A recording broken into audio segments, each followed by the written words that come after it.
Connaissez-vous la spiruline, cette micro-algue alimentaire aux vertus nutritionnelles et thérapeutiques?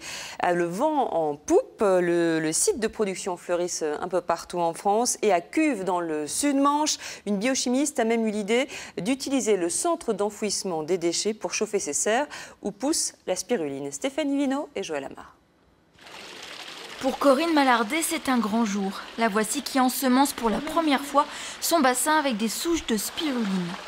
Une nouvelle aventure pour cette biochimiste de Paris qui a tout abandonné pour commencer une nouvelle vie ici dans le Sud-Manche. On peut récolter au bout de 4-5 jours puisqu'elle se multiplie de 20% par jour.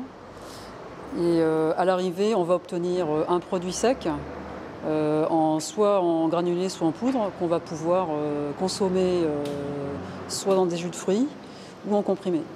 Pour que cette micro-algue se développe, il faut de la chaleur, beaucoup de chaleur, 35 degrés en permanence. Et l'énergie, ici à Cuves, est inépuisable. Elle est fournie par les milliers de tonnes de déchets enfouis dans le centre de stockage. Les ordures fermentent, émettent un biogaz qui est récupéré et transformé en chaleur. La décharge l'utilise déjà pour ses propres besoins, mais elle cherchait un projet pour écouler le surplus dont elle disposait. Le projet Spiruline a été une aubaine.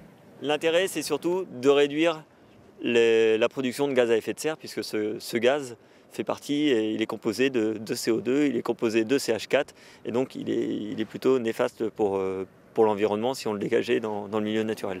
Et voilà comment une biochimiste et un centre d'enfouissement sont devenus associés dans une nouvelle entreprise innovante. 150 000 € ont été investis par la décharge dans la construction de la serre de 670 mètres carrés. À terme, il y en aura 2 supplémentaires, car Corinne Malardet a d'autres projets. La spiruline, on va l'utiliser en biomasse pure, mais aussi on peut extraire de la biomasse des molécules, notamment qu'on peut utiliser dans la cosmétique ou la pharmacie. Corinne Malardet a déjà des contacts avec des groupes industriels, mais compte aussi faire de la vente directe. Bonsoir Mathieu Bellingen. Alors la spiruline, c'est tendance, on en parle beaucoup, mais en fait, il s'agit d'une algue très ancienne que l'on redécouvre en fait. Extrêmement ancienne, Émilie. Vous ne savez pas à quel point. En fait, elle existe depuis 3,8 milliards d'années. C'est la première trace de vie sur Terre. Et c'est grâce à elle que nous respirons tous les jours, puisque c'est grâce à la chlorophylle qu'elle contient qu'elle a produit l'oxygène de la planète, qu'elle a transformé la planète.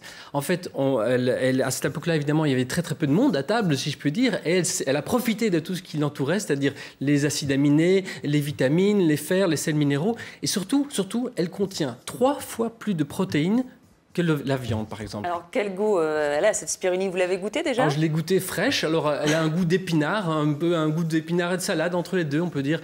Elle a été redécouverte dans les années 50, en fait. Au Tchad, des villageois la mangeaient sans savoir ce qu'elle contenait. Et on s'est aperçu que ces villageois étaient beaucoup moins touchés par les famines qui pouvaient se produire aux alentours. Et donc, depuis lors, l'Organisation mondiale de la santé a décrété que cette algue était vraiment très intéressante au niveau alimentaire. Merci Mathieu Bellingen pour toutes ces explications.